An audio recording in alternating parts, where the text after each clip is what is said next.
guys, mag-ano tayo. Maghiwa tayo ng labanos. Balatan muna natin. Tapos ito yung bangus. Yung sitaw na hiniwa at saka yung okra. Ayan. Habang nagpapakulo tayo ng tubig para sa sinigang.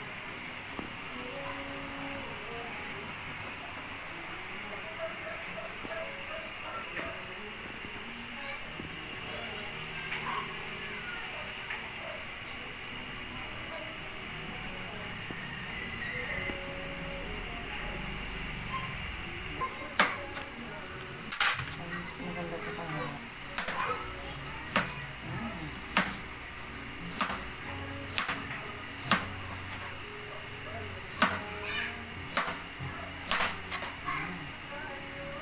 Kaya natin yung hiliwa dito.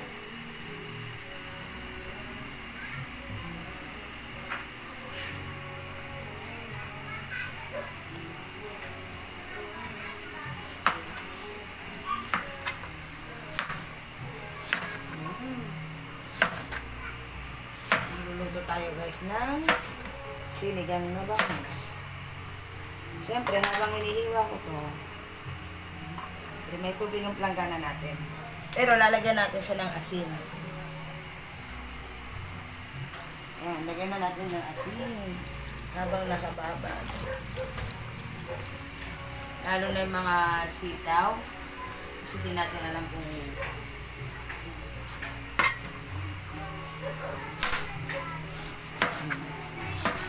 napakalaking labanos. Masarap to siya sinigang na bangus. Siyempre, yung kaldero natin dun, habang naghihiwa ko. Sibuyas. Ayan. Tayo natin kumulo yan. Siyempre, yung last, meron tayong kangkong. Kasama din natin yan sa paghugas mga.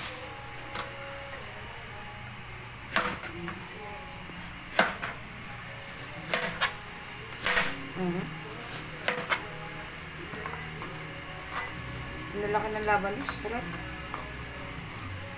Ay, kakain lang ako ng labanos pag nasa sinigang. Pero yung parang tawag nila dun, parang atsara, kumakain din ako.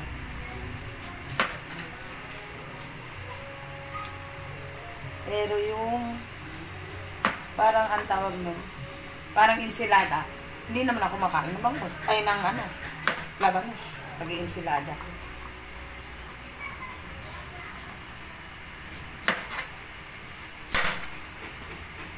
Ang laki ng labanos.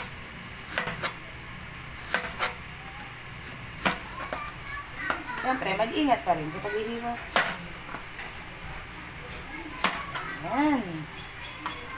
So, okay na yan.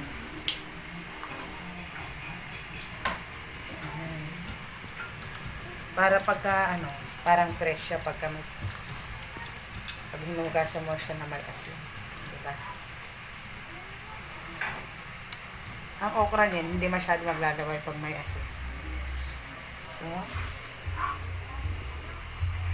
yung sitaw. So, iwain na natin dito. And then, syempre, tanggalin muna natin yung mga kalat.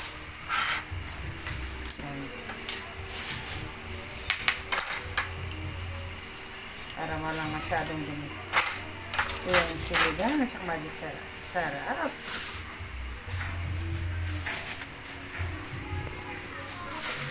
Para malinis. Ayan. Tanggalin natin lahat ng laman.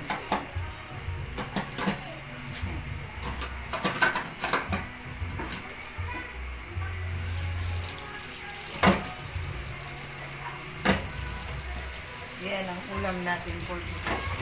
Dito na natin yan. Dito muna siya. Ito yung kalit. Inilisan muna natin. Maiging lahat.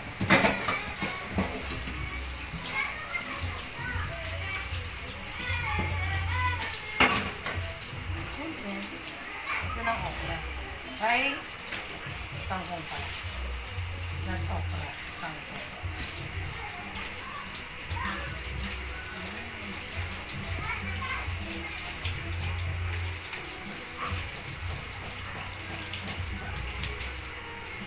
Ganyan lang siya.